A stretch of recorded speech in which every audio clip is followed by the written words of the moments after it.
You should hear what keeps him up at night.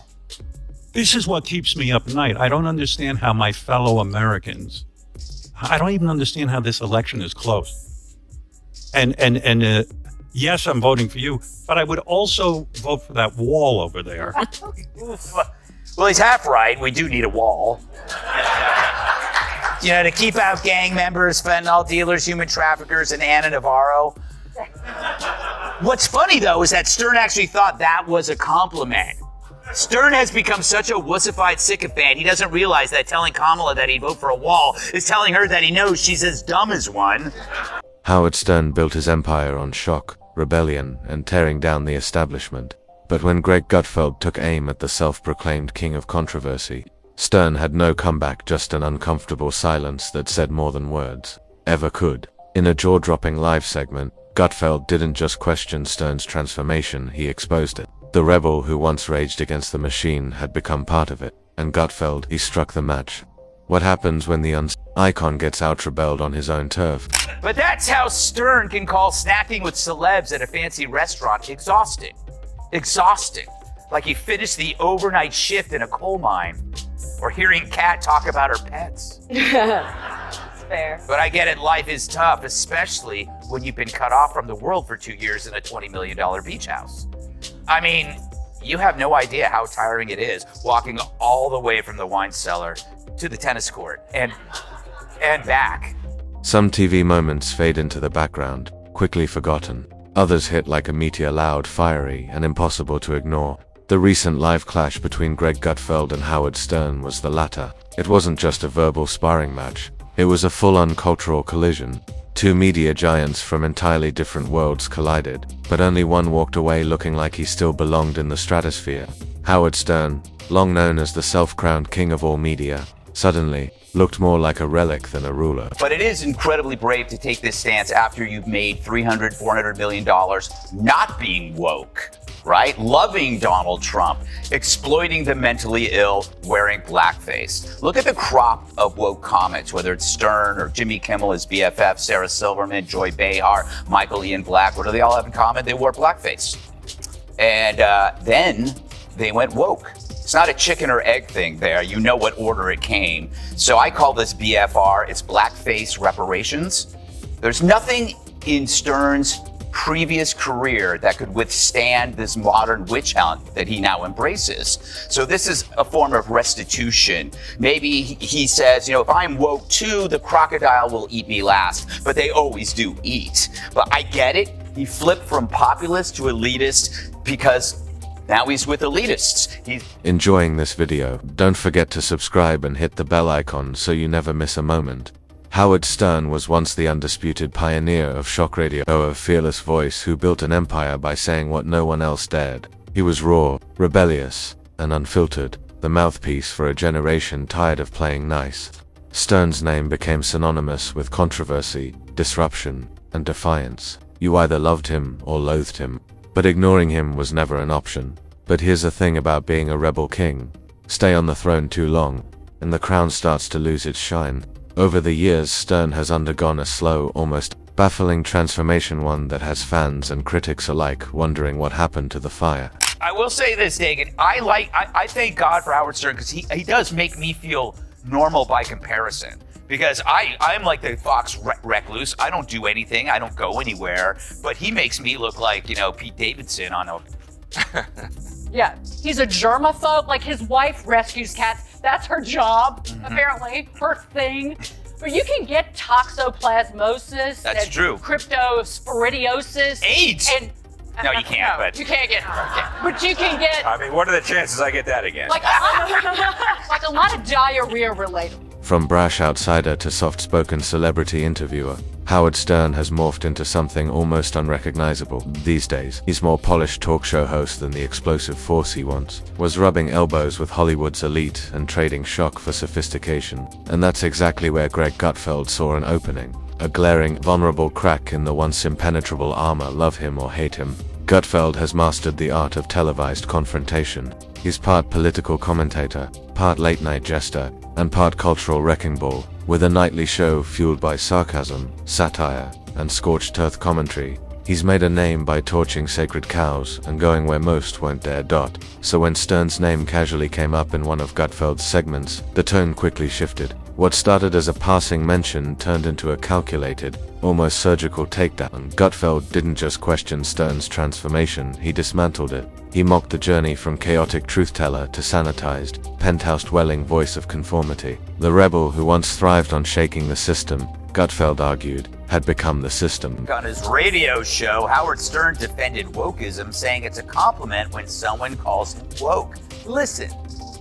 If woke means I can't get behind Trump, which is what I think it means, or that I support people who want to be transgender, or I'm for the vaccine, dude. And let's be clear, this wasn't some casual jab. Greg Gutfeld leaned in with purpose. He didn't frame Howard Stern as a legend, he framed him as a cautionary tale. The message landed hard. The once fearless iconoclast had become everything he used to tear down. In Gutfeld's world, that's the ultimate betrayal, selling out, softening up, becoming part of the machine you once vowed to destroy. There was no shouting, no theatrics. Gutfeld didn't need volume, he used precision. Like a surgeon with a scalpel, he drew a stark contrast between the old Sternwhite-head, unpredictable, a wrecking ball of truth who mocked elites and gave censors nightmares, and the new version, polished, poised, and comfortably nestled among the very celebrities he once eviscerated. It was a quiet takedown, but brutal in its clarity, a dissection of a legacy built on rebellion, now wobbling on the edge of respectability. The irony practically wrote itself. Here was the man who built a media empire calling out funniness, now wearing the very mask he once tore off of others. Gutfeld didn't need to exaggerate. All he had to do was describe what Stern had become. And in doing so, he delivered a devastating bit of symbolism. The shock jock who once spat on the red carpet had now rolled it out for himself. But Stern being holed up in his house that long, it explains a lot of things. Like how you forget how other people live, especially in hard times like a pandemic. For the longest time, 2 years in fact, the same time Stern's been AWOL, I wondered where he went. Not physically, but mentally. I bet you did too. Remember his screeds about COVID? They were epic and angry, and not to mention wrong. When are we going to stop putting up with the idiots in this country and just say, it's mandatory to get vaccinated? F them, f their freedom. I want my freedom. The man who once wore defiance like a badge of honor now seemed consumed by a need for approval. Hollywood approval, corporate approval, mainstream validation, and that's what made Gutfeld's strike land so hard. His show thrives on turning sacred cows into burgers. So when he took aim at Howard Stern, it wasn't just a celebrity jab, it was a generational reckoning. One voice accusing another of selling its soul. This wasn't just personal, it was philosophical. And for once, Stern had no answer. No fire, no trademark takedown, just a heavy, telling silence. Gutfeld didn't need to win the exchange, he already had. The clarity of the moment, the public's instant recognition of a deeper truth, was the real victory. Stern, the man who once called everyone out, was finally the one being called out, and it stuck. Viewers watched in real time as Gutfeld painted Stern as a ghost of the rebel he used to be. The attack wasn't loud or belligerent, it was cold, sharp, and surgical. And it hit a nerve not just with fans of either figure, but with anyone who's ever watched a revolutionary voice trade fire for comfort. The contrast between them couldn't have been clearer. One still throwing punches, the other seemingly content to be part of the polite crowd he once ridiculed. Even when I watch them on Saturday Night Live with the where they have Maya Rudolph playing you, I hate it. I don't want you being made fun of. Oh my God. There's too much at stake. I believe the entire future of this country right now, as America, land of the free, home of the brave, I think it's literally on the line. So a guy who's supposed to be funny for a living now claims her candidacy is too important to joke about. This is a guy who once joked right after the Columbine massacre that the killers should have raped the students before killing them. Not that I like that Stern, but this pendulum swing from saying the most tasteless thing in the universe to putting your balls in a Tic Tac container. You gotta wonder what's going on here. It's striking that the king of the most misogynistic humor ever now turns into a breathless over a progressive, hopelessly shallow candidate. Stern built his legacy in an era when breaking the rules meant getting slapped with FCC fines, banned from networks, and chewed out by sponsors. But that resistance, that constant pushback, was what made him powerful. He thrived on the friction, turned controversy into currency. and built an empire on being unapologetically untamed. Gutfeld, by contrast, rose in a different battlefield, one dominated by cancel culture, online outrage mobs, and social media takedowns. He didn't fight with profanity or shock value. He fought with sarcasm, satire, and surgical mockery. His rebellion was meme-ready, built for a world where hypocrisy is exposed in 30-second viral clips and snark can topple reputations overnight. In many ways, the Gutfeld versus Stern moment wasn't just a clash of personalities, it was a collision between two eras of media. Gutfeld represents the modern insurgent, sharp, digital, and relentlessly tuned in to the cultural pulse. Stern, once the voice of the revolution, now felt more like a man watching it pass him by, and the audience saw it like a courtroom drama without a judge. It played out in real time to media gladiators, one ring, and millions of viewers quietly casting their verdicts. What stung most for Stern wasn't a direct attack, it was how effortlessly Gutfeld pulled back the curtain. He didn't tear down Stern's past, he praised it. That was the real blow. Because in drawing the comparison between who Stern was and who he is now, Gutfeld didn't need to insult him. The contrast did all the damage. Stern got even more pathetic, wondering how she doesn't nap. When you said you don't nap, I get it, because like what you've taken on is extraordinarily difficult. And I mean, do you feel the pressure of the moment in the sense that, like when I met you out in the hall, I said, I'm really nervous because I want this to go well for you. I want it to go well for the country. Hold on. I need a minute. Gutfeld's message was crystal clear. The old Howard Stern, the fearless firestarter, would have torn the sanitized, softened version of himself to shreds.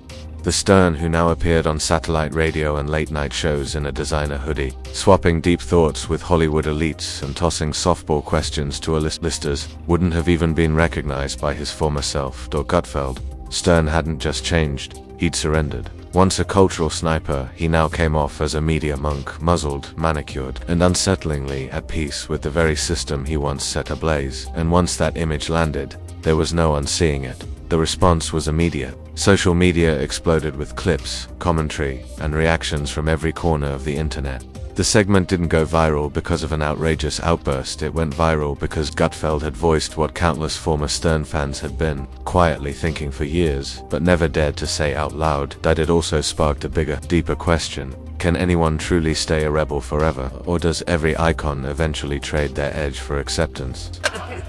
This definition of woke, it's if you call someone a know-it-all, you're not complimenting them on the breadth of their knowledge. Yeah. You're saying you don't know as much as you think you know. So yeah, woke doesn't have anything to do with vaccines. What it really means is sort of a slavish devotion to left-wing ideology and then repeating it so you can get social credit. Right. That's really what it means. Yeah. It doesn't mean that you're smarter than anybody. And he had said in another part of this that because I believe in the science. Well, if you believed in the science, you wouldn't be hiding out like Howard Hughes in your mansion. So, is it inevitable that every firebrand eventually becomes part of the very establishment they once set out to destroy? Or worse, do they end up defending it once their seat at the table feels secure? Gutfeld didn't just suggest Stern had changed. He argued that the way he changed was the real issue. It wasn't an evolution grounded in conviction, but in calculation. Not a shift in belief, but a move toward safety. The man who once bragged about fearing no one now seemed afraid to offend anyone. The same guy who mocked celebrity culture with venom now appeared fixated on fitting into it, and to Gutfeld, that wasn't growth, that was surrender. Ironically, Stern's silence in the aftermath only amplified the sting. The man who once thrived on confrontation, who built a legacy on tearing critics apart with lightning-fast wit, vanished. No rebuttal, no fire, just silence. And whether fair or not, it sent a clear message. Maybe he was caught off guard, maybe he didn't have an answer, and maybe, just maybe, some part of him knew Gutfeld was right. I always hate that argument, like, what happened to the old Stern, or what people have changed. That's not what this is about. It's a weird disconnect. Well, he hasn't changed. No. People have been calling him insane for 40 years. Yeah, that just used to be, this guy's nuts. And now they're like, oh, we're worried about Howard. He needs help. Mm-hmm. But I'll tell you though, I'm a little sympathetic because what you said is correct, but I'm also a germaphobe. Yeah. And, you know, I just have a smaller apartment. Yes. So it's like Viewers who once admired Stern for his fire and fearlessness were left wondering, where did that edge go? It wasn't just that he didn't respond, it was that he seemingly couldn't. Gutfeld threw a punch, and Stern didn't flinch, not in defiance, but in confusion. In an industry where reaction and narrative control are everything, Stern's silence wasn't just a missed opportunity, it felt like quiet confirmation. Meanwhile, Gutfeld pressed on, almost smugly, like a man who knew the hit had landed. He didn't gloat. He didn't have to. The internet was doing the work for him. Thousands of comments, retweets, and reaction videos lit up social media, amplifying the moment and validating the critique far louder than any follow-up segment ever could. What made it all the more striking was that Gutfeld wasn't going after just another celebrity, he was aiming squarely at a man who once defined going after others. Howard Stern built an empire on calling out hypocrisy, ego, and phoniness. This wasn't just late-night drama, it was a mirror, being held up to the idea of legacy itself. And that's the curse of being a legend. Your greatest threat isn't an outside critic, it's your own past. Because once you've set the bar, anything less becomes a disappointment, and no one is more unforgiving than the fans who remember who you used to be. Striking that the king of the most misogynistic humor ever now turns into a breathless over a progressive, hopelessly shallow candidate.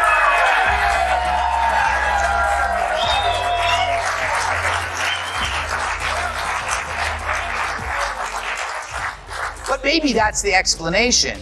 This is Stern's self-imposed penance for subjugating women to demoralizing stunts, capitalizing on desperate females thirsting for attention, even if it's from an oily paddle striking their bare asses. The entire exchange, whether direct or implied, felt like a sharp critique of the media industry as a whole. A mirror reflecting its slow unraveling. Gutfeld's rise wasn't by chance. It was built on the very qualities Stern once embodied, but now seems to have buried: unfiltered humor, relentless defiance, and a complete disregard for polished narratives. As legacy media falters under the weight of self-censorship and corporate caution, Gutfeld has stepped into the void with bold, brash commentary that strikes a chord. He taps into the hunger for authenticity that Stern once satisfied. But while Stern now chooses soft interviews and seeks social acceptance, Gutfeld charges ahead, reckless, raw, and unapologetic. This isn't just a clash of personalities, it's a changing of the guard. It's not about politics, it's about authenticity, or at least the appearance of it. And in that moment on live TV, Gutfeld emerged as the more genuine voice, the man willing to say what others won't, even if it means challenging a legend. Stern, by contrast, looked like a man, still clutching a reputation that no longer reflects who he really is. Whether that judgment is fair or not doesn't really matter in media. Perception is reality. The real question now is, what happens next? Will Stern reclaim his edge and prove the critics wrong, or will he continue down the path of polished professionalism, more palatable, but less powerful? And what about Gutfeld? Now clearly unafraid to punch up, will he become the new face of unfiltered commentary in a world desperate for it? One thing is certain, the torch has been passed, maybe even snatched. Either way, the showdown between Greg Gutfeld and Howard Stern wasn't just a media moment, it was a cultural shift, a generational handoff, a public reckoning for a man who once was the reckoning. And whether you love them or hate them, you felt it. You knew something had changed. Because that's what happens when a king gets called out by the court jester.